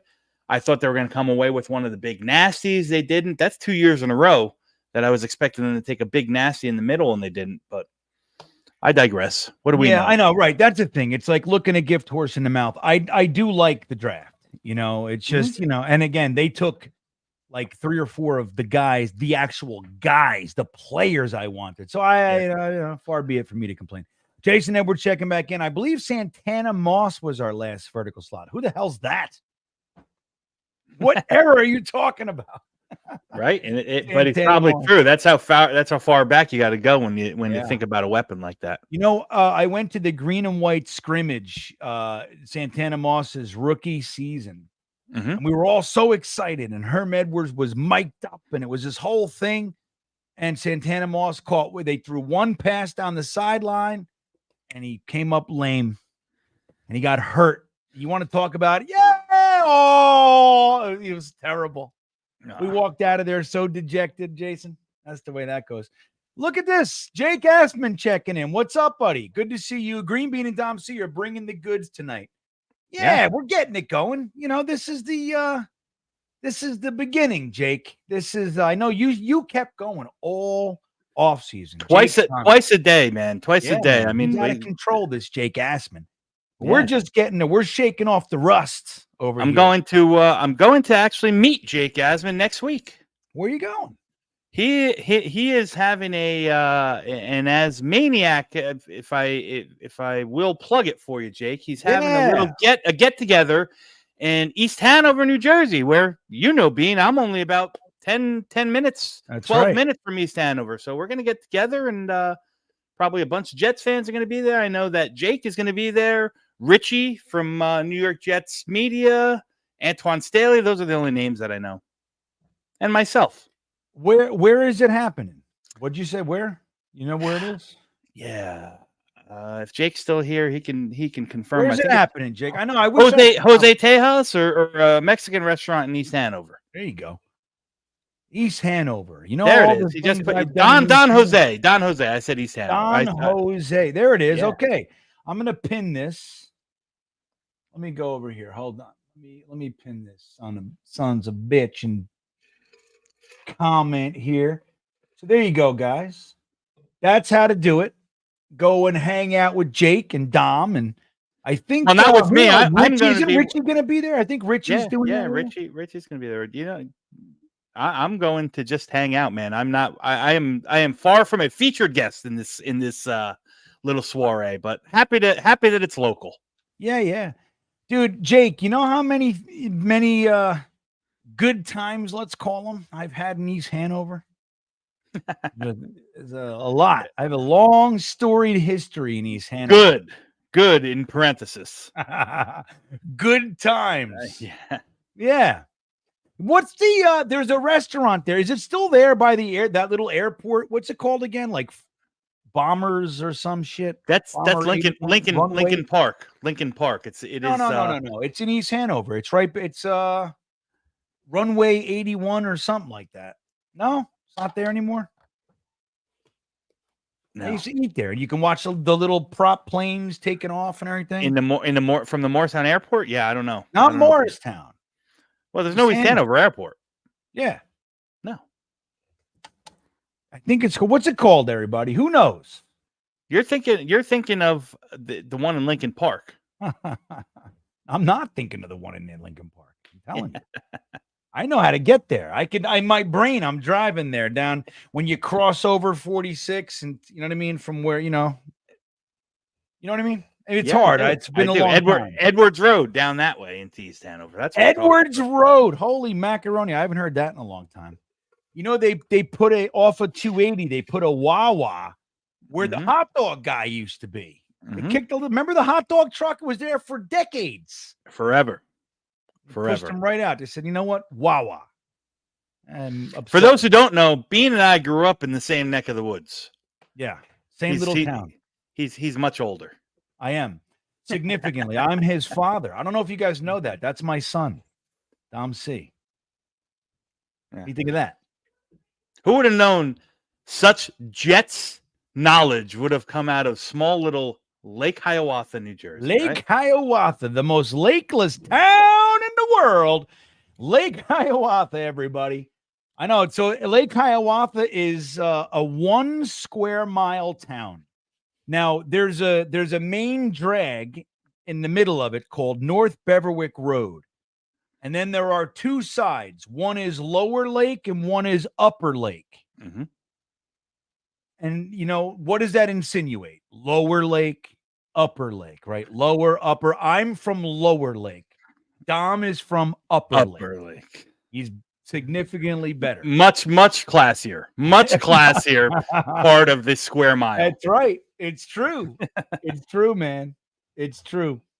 I was hallucinating, Ryder and Talon's fun. But, you know, screw you guys. I'm going to look it up. Airport restaurant in East Hanover. I'm going to show you guys right now. What is this thing? What's it called? The Office Town. Nope, it does not looking good for me. You're wrong, buddy. Well, I'm not wrong, but the thing is, it's called like fucking Runway 81. Who knows what it is? Somebody help me. Somebody help me. And it's in there's an East Hanover Airport, right? No. Let me see. I'm sick. There's no East Hanover Airport, buddy. Yes, there is. I mean, to be frank, I haven't lived there. I got shipped out of New Jersey, quite literally, by the way. Shipped out in January of 2006. And I have not lived up there since. So, Newark Airport, Duncan says. The Thirsty Turtle. I appreciate you guys trying. Let me see. You guys are. What the hell is that? I'm gonna find it, man. What is that damn restaurant called? I don't know. Nonetheless, Runway 88. Runway 88, let's say. in Fort Lauderdale. Oh man, it's all grown in. Hanover Airfield. It's all grown in. The old Hanover Airport closed. See, dude? Fuck with me. I'm telling you. Just because it's closed don't mean it wasn't there. You know what I mean? What's the name of the restaurant? I have no idea. When did it close? All right. We don't got to do that much longer. Beans in So- a rabbit hole, everybody. Beans Yeah. in a big rabbit I'm hole right now. stuck. I'm stuck, man. You gotta help me out. I gotta know what it is. I used to take girls there. Like it was it was a good date restaurant. Yeah. I used to You take know? my dates to a very fine establishment called Box. Box. That was our bar, everybody. That was the bar, That's right. dude. That was the bar. Like, think about this. Like my band's CD was in the jukebox at that bar. You know? So and that was where they would shut the lights off and kick everybody else, and I kick everybody out, and I was still there. Like I would stay. You know, that was that kind of place. But yeah, that was not the best. That was not a date, not necessarily a date place, but much fun. So, what else we got for the Jets, man? I mean, look, August 10th, everybody, is the first game. We play the Commanders, I believe. Correct.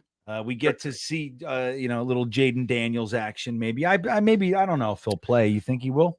No, probably not.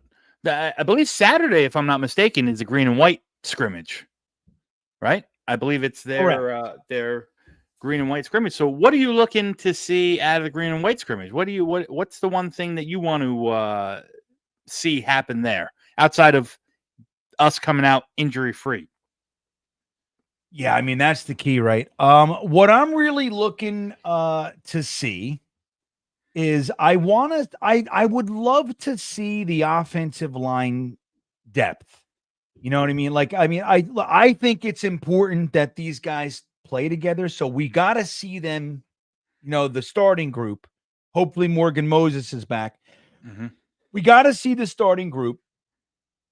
For some portion of these games, we have to see it. Jonathan Simpson playing with Tyron Smith. Obviously, Tippmann's got to get his little snappy poos in order. How concerned are you with that, Tom? What do you think of that? You making anything out of it?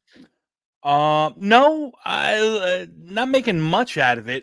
Like I said, the big thing about the offensive line, which is giving me, like I said, Dwayne Brown vibes, is we keep kicking the Morgan Moses is coming back can right down the road, man. We got to get him back. We got to see some continuity between our starting five, and more so just because of the red flags and the question marks in the health of AVT, the health of Tyron Smith. We have to see what we have behind them, right? The interior of our offensive line is dreadfully shallow. I know that we signed. I can't believe that this is a guy that he's entrenched And he's hurt. I hate it. And he's hurt right now. And guess what? He's hurt, and he's probably laying on his back already because he gets, That's what he likes. He lays on his back almost every play. He's He's most comfortable on his back. That's right. Which is really weird for an offensive lineman. Generally speaking, they don't like that, but he does. He likes it. Listen, they're one injury away on the interior line from being up Schitt's Creek a little bit. So we have to stay healthy. I'd love to see them play together. I'd love to see some continuity there. And then the other thing I want to see on Saturday is I just want everyone. I am such a fan, almost as big as like the Buffalo Jet fan, who's probably his biggest supporter. But I just want to see Will McDonald just tear it up, just so everybody shuts up. Yeah, I know that would be good. I would love to see some Will McDonald action. But look, man, take their time. Like this whole thing with, we feel the need to rush players. And it's every year. I mean, one that just popped into my head is the Marcus May thing. Remember when Marcus May, he had that injury bug and they were working him in slow and everybody's like, we were all intense. And they worked him in and he ended up staying healthy the whole season. So like whatever it takes to get the actual player ready for the season, to have the best, the most impact as they can. That's what I'm in favor of. Yeah. Yeah, for sure. I love Priest. I want to see him right now too. I want to see everything right now. I want to win the Super Bowl today. It just doesn't work like that. I want to see Saturday. I want to see one drive, maybe two of the starters, and then ship them right off the field and let's run. Let's see what we got in this depth. Let's not risk any injuries. That's what I want from this whole preseason. Give me a series, give me two with the starters, and then give me tons of Jamian Sherwood and Sam Ngakwe and stuff like that. Like, let's see what we got in these guys. Let's see what we got in the depth.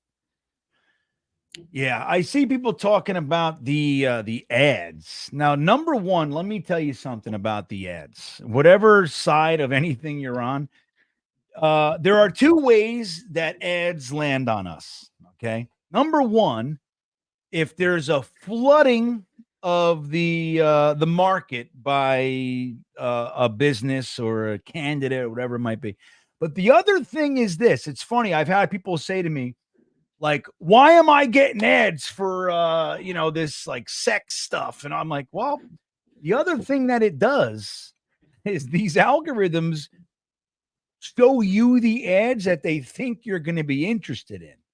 So be careful what you're searching, guys. You know what I mean? Like, so I hear you. Like, I can assure you right now, I don't control the ads. But I'll tell you what we can control. Like, I have YouTube Premium. You want to know why? Because I fucking hate ads. That's why. Like, I don't want to get bombarded with ads. So I just pay I think, what is it, like $12.99 a month or something like that now? So if it's rubbing you, but I hear you. I want you to know, like, no matter what side, I don't care. But just know that's not us. We're not doing that.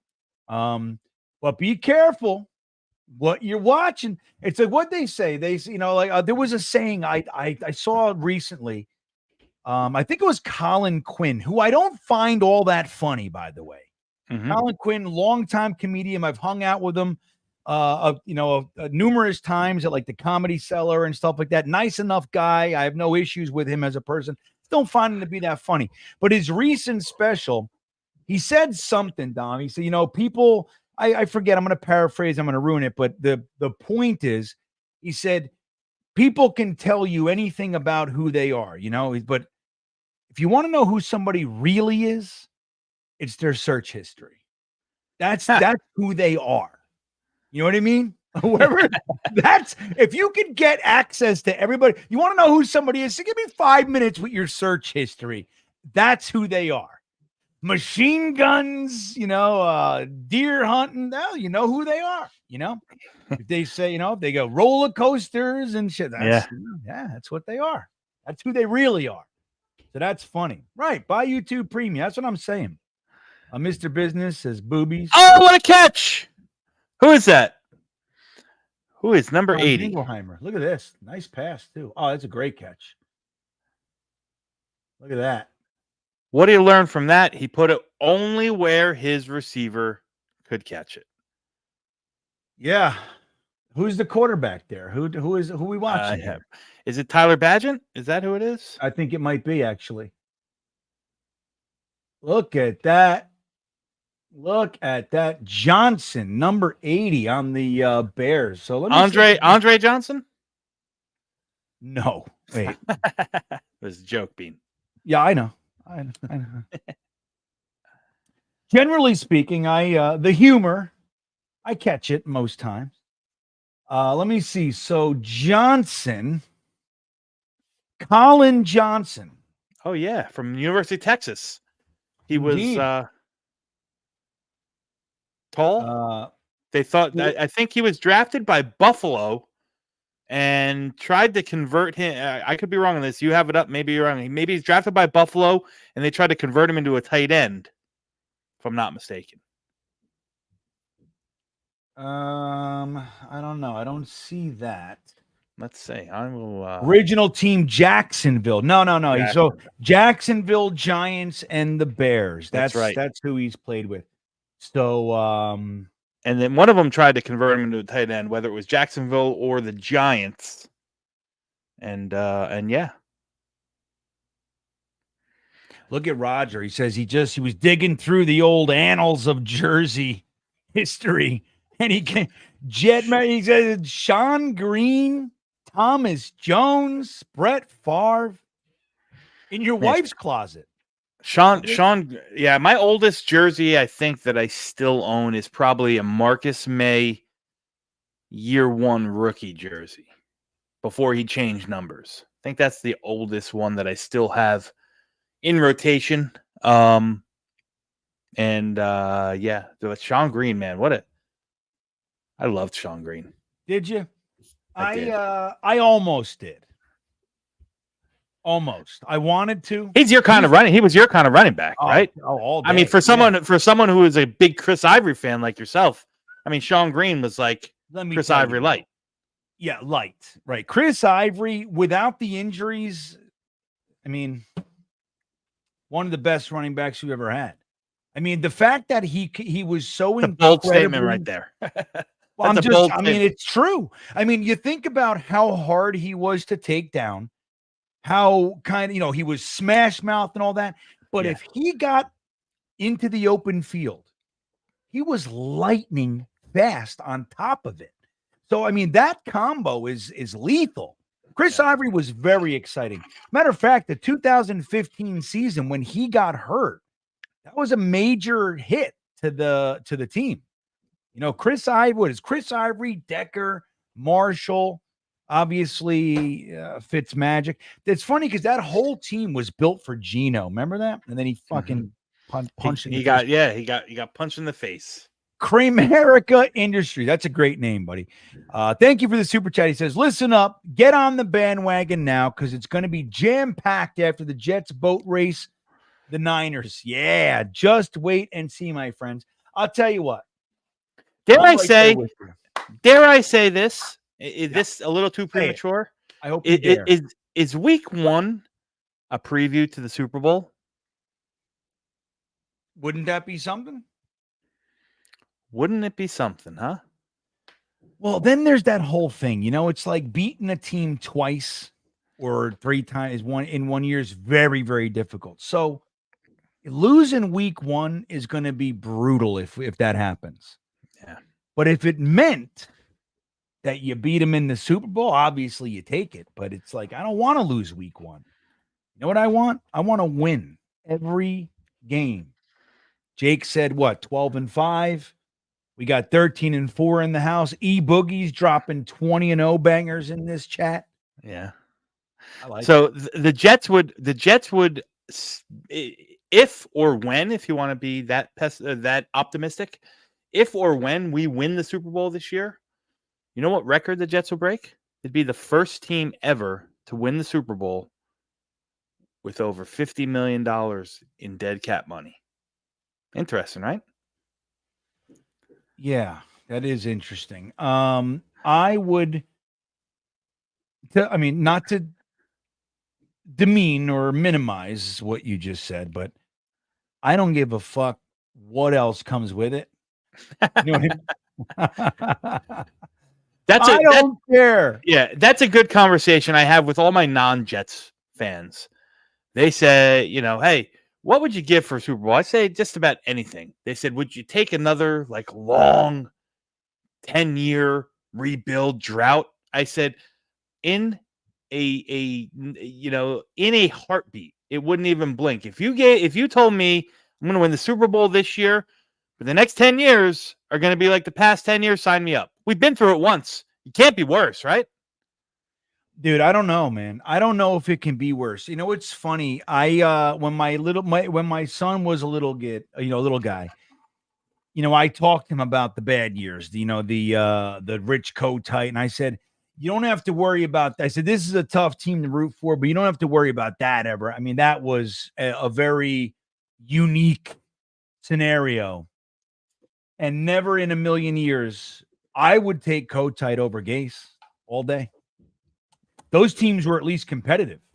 I mean, listen, that is the epitome of like, which shit sandwich do you choose? Yeah, right. You like dog shit or horse shit? Like, yeah, Yeah. Right. I hear you. I think I might take Gase over Kotite. I mean, I wouldn't it, but no. You're fucking drunk. Those teams, we were 1-15 under Kotite. So again, like Nick Shine, if you're gonna look at just like he has one catch, like if you're gonna look at it through that lens, of course, 1-15 is worse than 4 wins or whatever. I think he had 7 wins the one year. So it's not that simple though. Kotite's teams just found ways to lose, but they were competitive. Especially like the year we were 1-15, we had Keyshawn, we had Corbett, we had Jeff Graham, Adrian Morrell. Like we were talented. We had a good team. We just couldn't figure out how to. We would get leads and everything. But is that not a reflection of the of the? No doubt. But it was at least like Gase's teams. Like there were so many games where they just came out and it was dead in the water. It was nothing happening. But the talent on Gase's teams was so much worse as well. The talent. I mean, how many times are we going to see Frank Gore up the middle? Yeah, well, Frank Gore, the corpse of Frank. Yeah, but that was the best. That was the best weapon that we had. I don't know. You had Le'Veon Bell. Why ain't you flaring him out? Throw him the ball. Why aren't you doing that? You know what I mean? Yeah, true. Fair enough. McCagnon. Ugh, such grossness. Anyway, I don't know, man. Jason checking back in. Shut your mouth, Shut your mouth, Dom. I'm thinking that as well. New York versus San Fran in the Super Bowl. It'll be crazy. We will win, obviously. Yeah, dude. Look, what do you think about this? And we'll wrap the show up on this one. To Jason's point, I think this is exciting. When you think about obviously beating the Niners, we gotta look, at what we're bringing to the table. What do you think about this whole thing about C.J. Mosley being kind of a roamer? Little, freedom. What do you think of that, Tom? I think to do that, you're going to have to make sure that the other 10 guys are playing at an absolute premium on defense to allow something like that to even happen. I don't know, man. If there's a guy on this defense that I'm going to allow to kind of roam and float and do what he wants, it's probably going to be C.J. Mosley, because most of the time he's going to put himself just instinctually in the right spot. Yeah, listen, as old as he is, and I know we as Jets fans we talk about him losing, being lost a step or whatnot. C.J. Mosley is still damn good, man. He is still. Yeah, he lost a step. I don't think you can argue, but I think he's still a good ball player, and he's a fantastic leader on the team. But I'll tell you what, guys, and another thing, you can say what you want about me and my guys, but Jamie Sherwood's the only guy on the team. He had 46 tackles, I think it was. Yeah. Not one missed tackle. Not one. That's what I'm talking about. Yeah. It's an interesting predicament they're going to be in, because I believe this is the last year of his contract, right? Sherwood, yeah. He was a 5th round pick, so this is year 4, so he's not under contract next year. I think you got to bring him back. I think you got. I love Jamie and Sherwood. I think you got to bring him back. You got something special in him. Look, you got a guy, brewing on the back burner for 4 years. Like, not only that, Bean, but it's like, they invested a lot of time and effort developing this kid, right? They invested a lot of time making the safety into a linebacker. Those are the guys that Saleh likes. Those are the guys that Saleh sees the potential of guys like that. And listen, he stepped up to plate. Listen, is he Luke Kuechly? No, but you can't tell me that Jamin Sherwood can't be a viable NFL starter. There's nothing that he's shown that says anything in the contrary, that he could play meaningful snaps on a team. He just happens to have two really good linebackers in front of him in CJ Mosley and Quincy Williams. Right.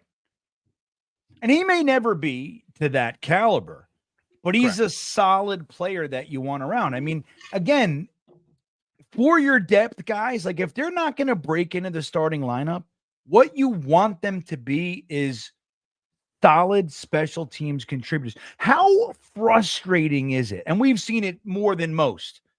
When the game, the game's tight, and then there's a punt that gets returned for a touchdown. Yeah. It's the most frustrating thing in the world. And so you need those guys. I know a lot of times we minimize it. And of course, dynamic and dominant starters are more important. Of course, nobody's going to argue that point, I would think. But it's still important. So listen, everybody, BetUs is sponsoring the Thursday Thick of It all year. I want to thank BetUs. And they're going to sponsor this next clip, Dom. Okay. This is when I told you I was going to look for the clip. I believe this is it. It's hard. It's hard to figure it out for me. But when Breece Hall was going to get 1,000 yards, he was like 180 yards away from 1,000. We were like, hey, we didn't even think about it. I didn't give a shit if they beat or lost to the Patriots last game. I was rooting for a loss, but I could care less one way or the other. And then I was just watching the game, and they made me care about the fact that like Breece was only a few yards away from 1,000. Mm-hmm. So I got this passionate. All of a sudden, I cared so much about the game, and the Jets, as they do, they just know how to drag us back in, and that's what they're really pros at. So Dom, can you hear this? Care? Can you hear it? Yep. Yeah. All right, guys. Let me. Do you want to see Garrett? Yeah, we'll start it again. March 5th. So March 5th. Shit, I lost it. Big saying. What the fuck is wrong with me? Do you want? Look at that. They made me care. They did it. They said, "Oh, GreenBean doesn't care. Nothing can hurt his feelings. We must find a way. Do not go to victory pose. You must give him that 10 yards." We got 18 seconds to get 10 yards, everybody. He's got to know that he's 10 yards away, right? Somebody has to tell these idiots. They cannot go to victory pose. If they do, I'm going to be furious. We're going to fucking run it. They know. And we got 2 timeouts. Run, Breece. Oh, he's got 6 of them. Call that timeout, Saleh. Oh! You fucking asshole! Oh, fucker! What is wrong with you? 4 more yards. They made me care. And there it is, everybody. They did it. That's what the Jets do. You think you're not going to care, and they know. It's like every year, dude. We're like, I don't care about this damn team anymore. And then they go on, they go Tyron Smith and Mike Williams and fucking they draft Olu and Malachi Quillen.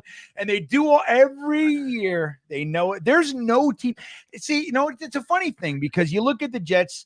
Woody bought the team for $600 million or so. Now it's worth $6 billion. And we haven't done a damn thing. You think, he's got his business model's intact. He doesn't need to win for this business to succeed. So all they don't know how to win, but what they do know how to do better than rip your heart out. Team in the league is to keep us right here, Dom. Yeah. And I think that video was a perfect segue for me to say, guys, I know a lot of you go to the games. I know, some of you don't, some of you live out of state. If you don't watch the games with GreenBean on Sunday with him and I think that clip right there, just you and Jeremy and the passion that you show as you're giving us the play-by-play and color commentary, it is worth its weight in gold. Thank you. No problem. That's Yeah, a shameless plug. I have fun. I actually I enjoy it. Like, I haven't watched a Jets game without like being live with everybody in like 4 or 5 years. So I don't Unless even know you're up what at the it's like. games. Yeah, obviously, unless you're up at the games. Well, yeah, right. If I'm live, which is bizarre when I'm there live, because they're gonna lose. That's why this year, though, this is the year it breaks the pattern. It breaks the pattern. So, guys, again, I want to thank BetUS. The link is in the description.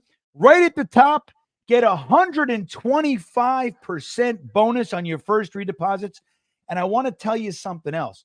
Don't forget, I think we have 12 tickets left for the Talking Jets ticket buy. Dom will be there. Jeremy will be there. Obviously, Matt O'Leary, Ryan, and a whole host of others. Jason Edwards, Blitz Crew. So many of the names that you know and love are going to be there. Tailgate Joe, tailgate, on-field access. The only 1 o'clock game, the first half of the season. We're going to be there, and we're going to go to the Coney Island Cyclone and ride that. Do the Jets chant from the top of the Cyclone the Saturday before the game. It is going to be so exciting. You like that one, Jake? Isn't that fun? Yeah. I couldn't believe it. 4 yards! You motherfucker. Salah's stat guy's going, he's good. You got it. Go ahead. Walk off the field. But yeah, man. And we're over here. We're just a bunch of idiots on the outside going, no, he needs fire. You know, like we knew. And this stat guy, the guy getting paid probably more than us to, put numbers together is dead wrong. Son of a motherless goat. So anyway, it's going to be fun. Jake, you live up there now. I cordially invite you to come with us to the Coney Island Cyclone, September 28th, the Saturday before the Denver game, where we all meet up at the Cyclone. This is our 3rd year. We do a Jets chant from the top of the Cyclone, and then we hang out a little while, and then we go get some Brooklyn pizza. It's a blast, man. It's a blast. All the people that fly in and everything, and obviously local guys as well. But Jake, you are invited, my friend. I would love to ride the Cyclone with you, buddy. That'll be great. See if you can pull that off. I still think of you as Texas. You know what I mean? It's going to take a minute to shake that shit. Let's all Cyclone. Where's lunch? I haven't picked. Hey, Snowball. Right, man. You playing cornhole, Snowball? Snowball won the cornhole set at the Talking Jets draft party. Yeah. That was good. Hope you're getting good. Clancy, what we did the first year we did it, we rode the Cyclone. Then we walked over to Nathan's, got Nathan's Franks. Then we rode, I think it's called the Thunderbolt or the Thunderbird coaster. We did another Jets chant going over that one. And then we went and got pizza. So it was like a 5-6 hour day. It was great. I'm in. There you go. All right. There you go, man. That's great. Yeah, I got to actually contact, I think it's owned by Dino's. I have to, or maybe it's, I forget. I got to contact them and let them know that we're coming this time. Maybe Jake, maybe you can have ESPN call. There you go. Let them know. Not some fucking old bum. But anyway, yeah, we'll have a good time, man. That's going to be a blast. Make a whole weekend out of it. And yeah, we'll watch the Jets. I haven't seen a victory in that stadium since 2015. So it's time, Dom. It's time. With that all said, Dom, you got any news you want to let anybody know about? What are you doing? Listen, I'm just getting back into the groove of everything here, man. It's been a crazy, hectic summer, personally with the family and whatnot. So I'm looking forward to it. I actually won't be here with you, Bean, for the next 2 weeks. As you know, I'm heading out. Next Thursday, I will be out in the Caribbean for 2 weeks. I didn't know that. I did. We talked about it. As you know, I'm like, yeah. So I will be, I will be away for a couple weeks next Thursday, and then I come back. I timed it poorly. I told my wife this the other day. She didn't seem too thrilled, but I said we can't plan family vacations, when preseason starts. I mean, it's kind of, bad timing, but. I'm going to be away, so I'm looking forward to that. I'm looking forward to seeing Jake and all the other fans who show up at Don Jose's in East Hanover. Yeah, it's going to be a good one, guys. If you're there, come by and say hello. Let's chat. Let's shoot the shit a little bit. Outside of that, man, I am just doing Dom C stuff, man. I am I'm into interior offensive lineman for the 2025 draft. I'm not going to bore you with details because no one else outside of me cares about that right now. I'm looking forward to, like I said, for me, the end of training camp is always fun because you kind of get a feel of who's really going to be there. And then when the cuts happen, who gets picked and so on and so forth. So we'll do a lot with that. We'll have a lot of content geared around the 53 as that's constituted. And the Thursday Think of It's going to be great. We're going to be able to, get into some, in-depth breakdowns and some film study and stuff like that, whatever we can do. So I'm looking forward to this season, man. It's going to be a good time. Dom's going to wear new hats every single week. That's every week. Heard. Courtesy of BetUs, the best sponsor in all of YouTubeville. There it is. Right. BetUs. We thank BetUs for sponsoring the Thursday Think of It for this season. Guys, with that all said, have a fantastic evening. And we will see you. Where is it? Where the hell is my thing? We'll see you guys next time. Yeah, here we come, baby. Here we come. Here come the Jets, man. I want to kiss you. Thanks, Joe. Yeah! You want to run or you want to duck down? You want to duck, so you go over and get onto the bench and stay there. You play to win the game. My message for the fans, we're all frustrated with where we are right now.